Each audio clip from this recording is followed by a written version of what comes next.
Do you know the ancient Greek myth of Sisyphus, the guy who pushed a rock up the hill only to have the rock fall down on him again and again? For a lot of people, that's what grammar is like. It's an eternal, pointless struggle. So why is grammar such a headache? I think it's the way we're taught. In school, teachers tell us to memorize rules and terms. In their zeal to help us master the technical rules of grammar, teachers often create confusion and frustration.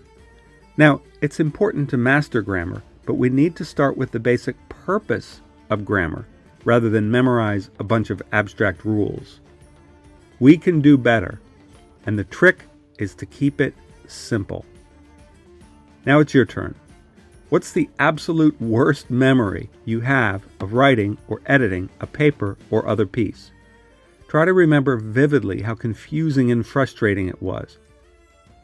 Now, commit yourself to using our simple 3-part approach to mastering grammar.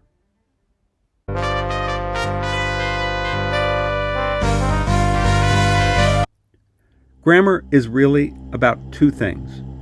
First, there has to be a subject, a person, a place, a thing, a time, an event, a concept. In grammar, that means nouns and pronouns.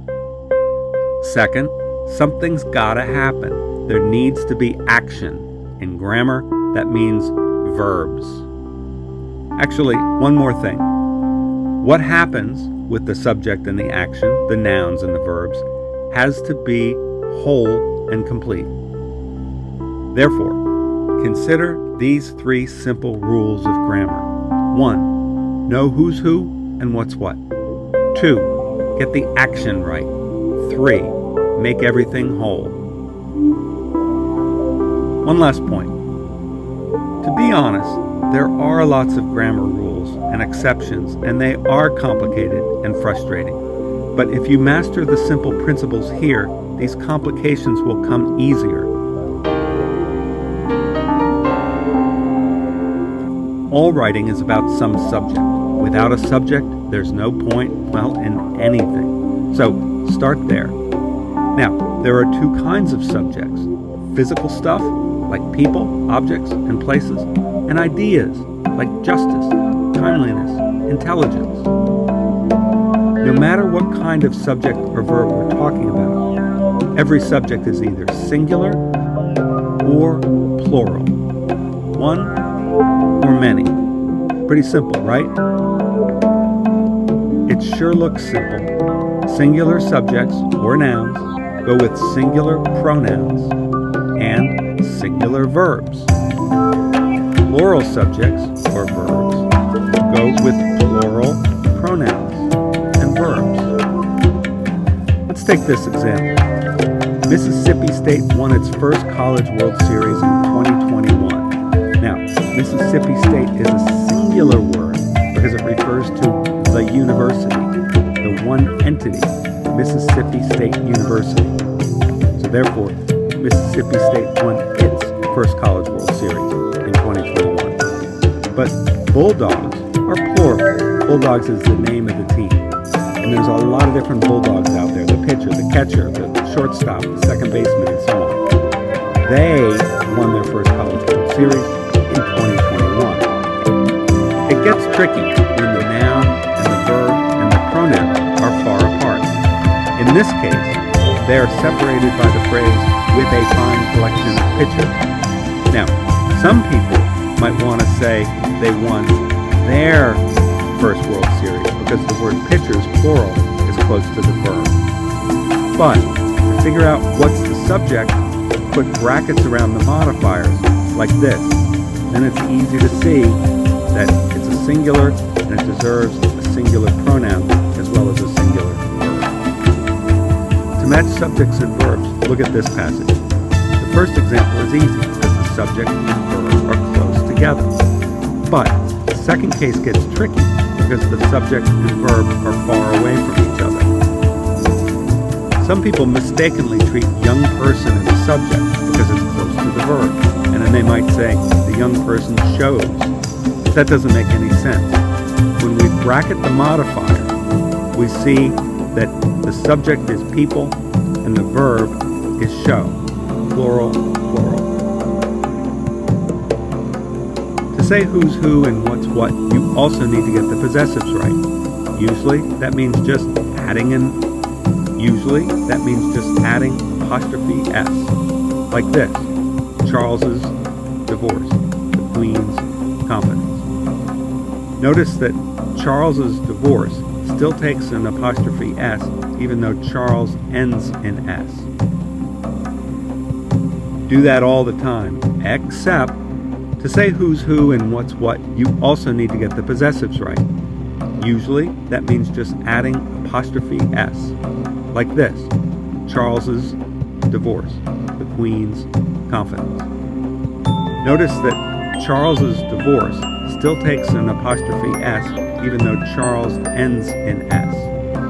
Do that all the time, except when a word ends in a double S. In that case, just add an apostrophe.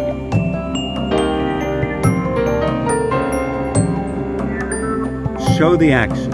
Show people doing things as vividly as possible, simply and clearly, without encumbrances. Here's what I mean. First of all, get the tenses right. Use the simple past tense almost always. So, George Washington confessed to his father.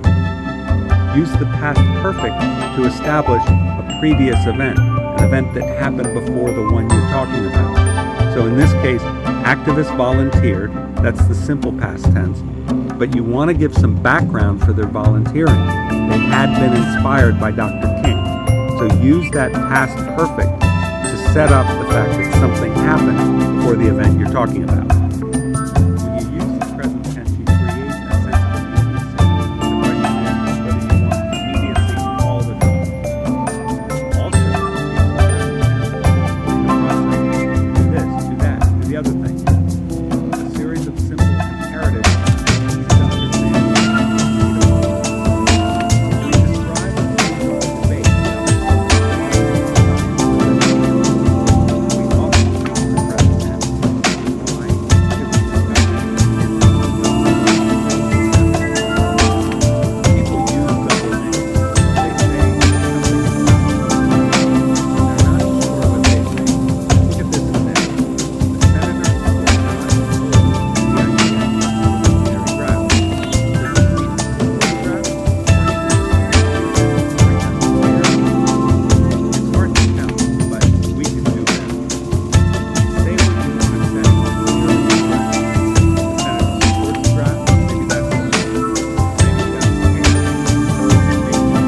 maybe that's whatever the case, these three examples are a lot more precise and specific than just saying he wouldn't oppose a bill. If you can avoid it, don't split your infinitives. Put your verbs and helping verbs next to each other. Don't let any other words get in the middle of your action. Now, modernists say, who cares?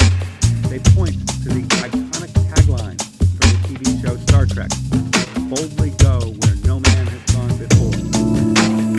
Why these modernists obsessed with that? Here's why.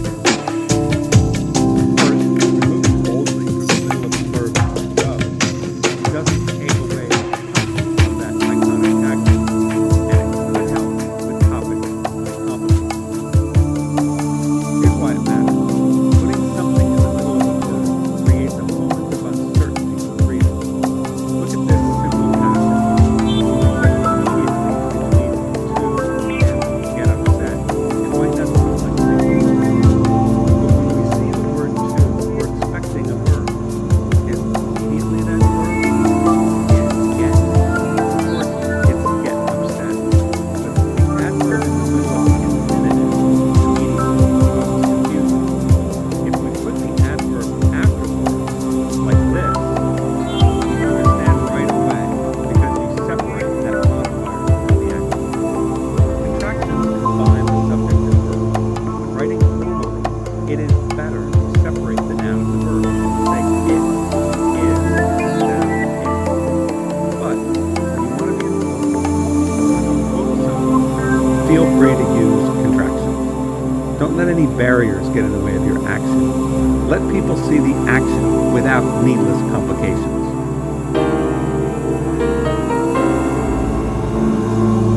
purpose of all writing and all art is to create something whole. Every piece of writing should raise some kind of issue and at least address it in some whole way. Use sentence fragments, parts of sentences, not whole sentences, only rarely. In this passage, the author uses fragments 3 times. These fragments make the passage punchier. They make it more like dialogue. Fine, but in general, use complete sentences to express complete thoughts. Avoid the opposite problem too, the sentence that won't quit. Run on sentences, except on rare occasions when you want to describe long and meandering trains of thought that connect the present with the past, or move from the here and now to some imagined or real place, or even describe an event or process that meanders and weaves its way, like a path that winds up a steep mountain and, well, you get the idea. Run-on sentences can be big trouble. They can take you down a path that never ends and that confuse your reader. So, replace something like this with something like this. Break up the long and meandering paths. Sometimes we start a sentence by offering some setup or background information. Fine. But too often, we then talk about something completely different. That's called a dangling modifier. It's a common mistake. This passage seems to say that the film read the book, which of course is not the case. Rewrite it so that the reader can tell exactly who does what. After reading the book, he knew the film would be a hit. Here's the simple lesson. Make everything as tight and complete as possible. Always make it clear who's doing what to whom. Now it's your turn. Writing is really just a series of statements about relationships. Subjects and actions for the most part. Nouns and verbs. Take a few moments and create a brief story based on the relationships of the parts of speech. How do the nouns get along? How do the nouns get along with the pronouns? How do they both get along with the verbs? Be playful.